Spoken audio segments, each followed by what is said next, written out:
नमस्कार साथियों, मैं प्रवीण कुमार स्वागत करता हूं अपने YouTube channel history for RPSC पर।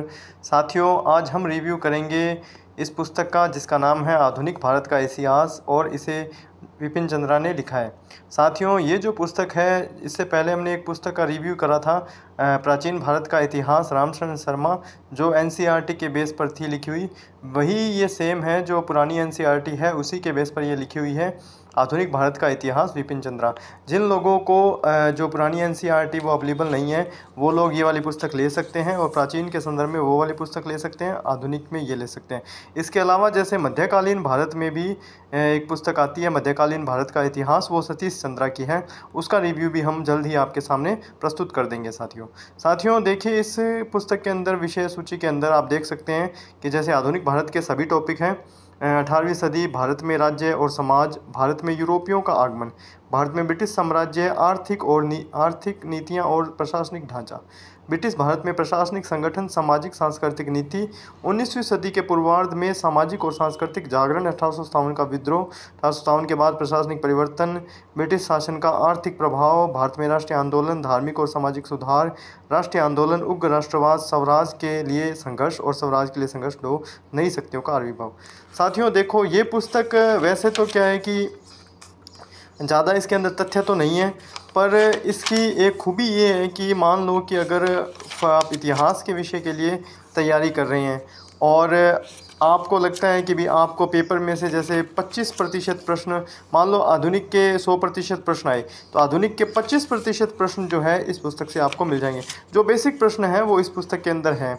जैसे आपको मैं इसके टॉपिक दिखा देता हूँ कुछ, जिससे आपको अंदाज़ा हो जाएगा। इसमें से कुछ राज्य जैसे अवध तथा हैदराबाद को उत्तराधिकार वाले राज्य कहा जाता है। अब देखिए, ऐसे प्रश्न अगर बनेंगे तो फिर आपको पता है कि आपको पुरानी एनसीईआरटी के साथ जाना पड़ेगा। कई बार प्रश्न पूछ भी लेते हैं कि निम्न में से कौन से जो राज्य हैं वो मुगलों के उत्तराधिकार से निर्मित राज्य हैं। ये प्रश्न आया हुआ भी है। तो अब आप देख सकते हैं कि इधर सीधी सीधी लाइन है सेकंड पैराग्राफ में कि इनमें से कुछ राज्य ऐसे जैसे अवध और हैदराबाद को उत्तराधिकार वाले राज्य कहते हैं। ऐसे ही बहुत सारे प्रश्न भी आपको आगे मिल जाएंगे। अब जैसे आप देख सकते हैं हैदराबाद और कर्नाटक, निजामुल मुल्क आसफ जाह ने 1724 में हैदराबाद राज्य की स्थापना करी। औरंगजेब के बाद के समय में नवाबों में उसका महत्वपूर्ण स्थान था। सैयद बंधुओं को गद्दी से हटाने में उसकी अहम भूमिका थी। उसको दक्कन के वायसराय का खिताब प्राप्त था। अब आप देखिए कि ऐसे अगर प्रश्न आएंगे तो फिर उस पुस्तक के साथ निसंदेह आपको जाना पड़ेगा। हाँ, पुस्तक अच्छी है।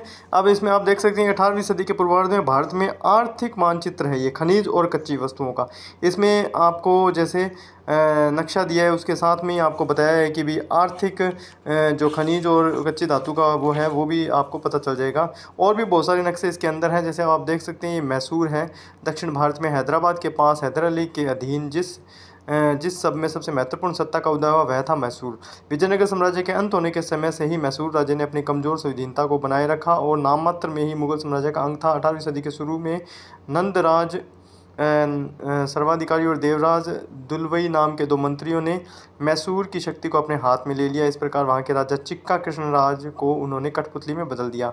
हैदर अली का जन्म 1721 में एक अत्यंत सामान्य परिवार में हुआ। उसने अपना जीवन मैसूर की सेना में एकदम साधारण अधिकारी के रूप में शुरू किया। वह शिक्षित तो नहीं था, लेकिन कुशाग्र बुद्धि और प्रतिभा का धनी था।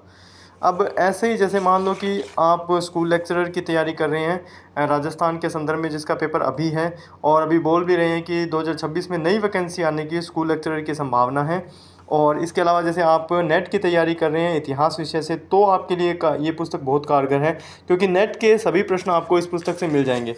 अगर आप कॉलेज लेक्चरर की तैयारी कर रहे हैं तो कॉलेज लेक्चरर के भी प्रश्न आपको इस पुस्तक में मिलने की पूरी संभावना है। जैसे मान लो नॉर्मल तथ्य वाले प्रश्न होंगे तो वो आपको इस पुस्तक से मिल जाएंगे। इसके अलावा जैसे आप इसमें देख सकते हैं कि जय सिंह की सबसे बड़ी विशेषता यह है कि एक महान खगोल शास्त्री था। उसने दिल्ली, जयपुर, उज्जैन, मथुरा में बिल्कुल सही और आधुनिक उपकरणों से सुसज्जित पर्यवेक्षणशालाएं बनवाई। इसके अलावा इसमें आप देखिए, इसका नाम इसने जिस मोहम्मद शाही था, इसे यूक्लिड की रेखागणित के तत्वों का अनुवाद संस्कृत में करवाया। अब ऐसे प्रश्न जैसे किसने यूक्लिड की रेखागणित के तत्वों का अनुवाद संस्कृत में करवाया, तो इसका जय सिंह आ जाएगा, जयपुर वाला। अब ऐसे ही साथियों, मतलब बहुत ही ज़्यादा इसके अंदर अच्छे अच्छे तथ्य हैं। जैसे अब आप इसमें देख सकते हैं, खासकर उसने कहा कि मैं चोरी, मदासक्ति और हिंसा जैसे आम दुर्गुणों के अभाव की प्रशंसा की। और इसने कॉनफर्ड नामक एक यूरोपीय लेखक ने लिखा, नैतिकता के नियम उदार हैं, सत्कार और परोपकार उनमें से न केवल जोरदार रूप से भरा पड़ा है, बल्कि मेरा विश्वास है कि उन्हें कहीं भी इतने व्यापक रूप से व्यवहार नहीं देखा जाता जितना हिंदुओं में। तो अगर ऐसी कोटेशन आएगी तो भी साथियों आपको इस पुस्तक के साथ जाना पड़ेगा। और भी बहुत सारे तथ्य, जैसे जो बच्चे एकदम शुरू से तैयारी करना चाहते हैं, जो कहते हैं कि भी हमारा बेसिक तैयार नहीं है, आधुनिक भारत हमें शुरू करना है, तो आपको मैं इस पुस्तक का सुझाव दे सकता हूं। अब जैसे आप देखिए कि लॉर्ड हेस्टिंग्स के काल में प्रसार, द्वितीय आंग्ल मराठा युद्ध में मराठा सरदारों की शक्ति को तोड़ दिया पर उसके साहस को नहीं तोड़ सका।